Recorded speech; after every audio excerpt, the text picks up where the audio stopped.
Now let's do an example where we get a function given to us and we need to determine if it is injective or surjective. And before we do the example, let's do a quick review. Recall that HLT, the horizontal line test, says that the function f is 1 to 1 if no horizontal line can cross the graph 2 or more times. And that's the case where you have something like this. This graph, this horizontal line crosses it twice, so that is not a 1-to-1 function. All right, now formally, the definition of 1-to-1, and remember the word that I usually don't use it, but it's injective. That's what that means, 1-to-1. So f going from A to B is injective, or 1-to-1, if this is true right here. I have to include it all the way to the end. F of x equals f of w means that x, let me make that fix right there. F of x equals f of w implies that x is equal to w, the same number. In other words, you can't have two numbers in the domain getting mapped to the same number in the codomain or in the range.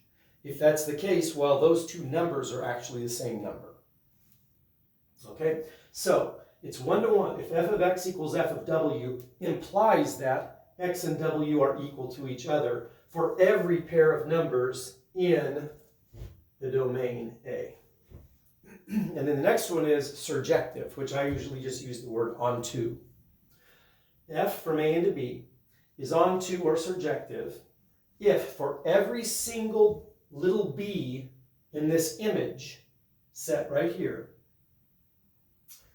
there is an A that maps to that B, meaning f of A is equal to B. So there's no B over here that does not get mapped to by some element in A. Our example is the function f below, injective or surjective, and then explain why. And remember, if it's both injective and surjective, both 1-to-1 and onto, we call it bijective. All right, well, this will be kind of informal. It will not be a formal proof, but we're going to determine whether this function is starting off with injective. Well, let's see. If f of x equals f of w, x and w are just two numbers chosen from the image, then I guess I should have phrased that differently. X and W are taken from the domain. So f of x and f of w are in the image. But let's say this. If this is true, then, well, I can't go straight to this. But if that's true, that means that, what is f of x? 2x minus 9 is equal to, what's f of w? 2w minus 9. Okay, well that implies by adding 9 to both sides, 2x equals 2w. Divide both sides by 2, x equals w. We'll look at that. We're done. Yes.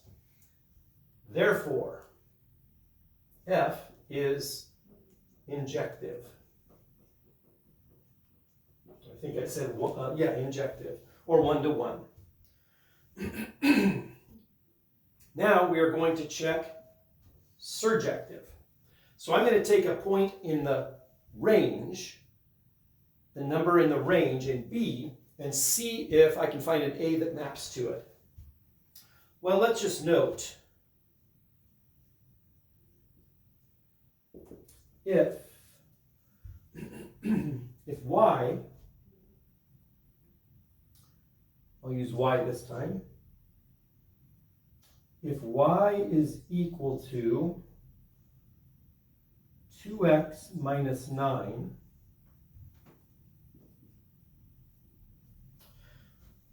then let's solve that for x. Then y plus 9 equals 2x, right? Adding 9 to both sides. And now we'll divide by 2. And y plus 9 over 2 is equal to x. That's just some algebra that's going to help us out. So I could say, for every y in the set of real numbers, or I could have just picked one, let y be an element of the set of real numbers.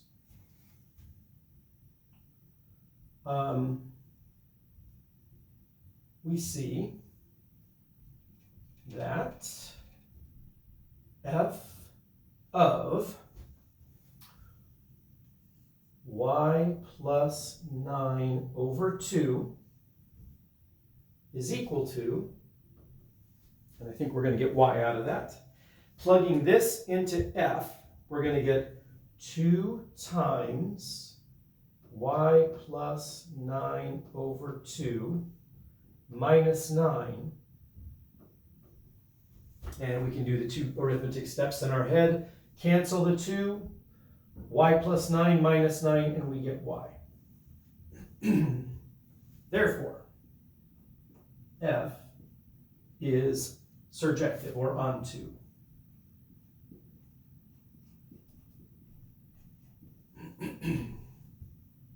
What we did is we took an arbitrary y value over here, and we found an x. If you give me the y, if I choose y plus 9 over 2, which is just another real number, and I plug it into f, I will get y out. So there is a number in A that maps to B. Actually, for every B in B. Okay, just one comment on this one. I could have, let me see, I don't have another color. If I would have made the function, I could have made this general, like generalized it. ax plus b, where a and b are real numbers, and b, no, I should say, and x is not equal to 0. If x were 0, then you'd have f of x equals b, which is a horizontal line. That would certainly not pass the horizontal line test. So any line that has a slope other than 0 of this form, we could have said, give me any real number, and let me make sure I get this right. I think I would say, if you gave me any real number y, then x equaling y minus a over b, let me just double check that, y equals ax plus b would be y minus b divided by a, y minus b divided by a would be such that f of x gives me y. So again, this is just if instead of making a very specific linear function 2x minus 9, I just said make it ax plus b, where a and b could be arbitrary real numbers. We could have chosen for each y, we could just choose x to be y minus b over a, and we can prove that it was that f is surjective.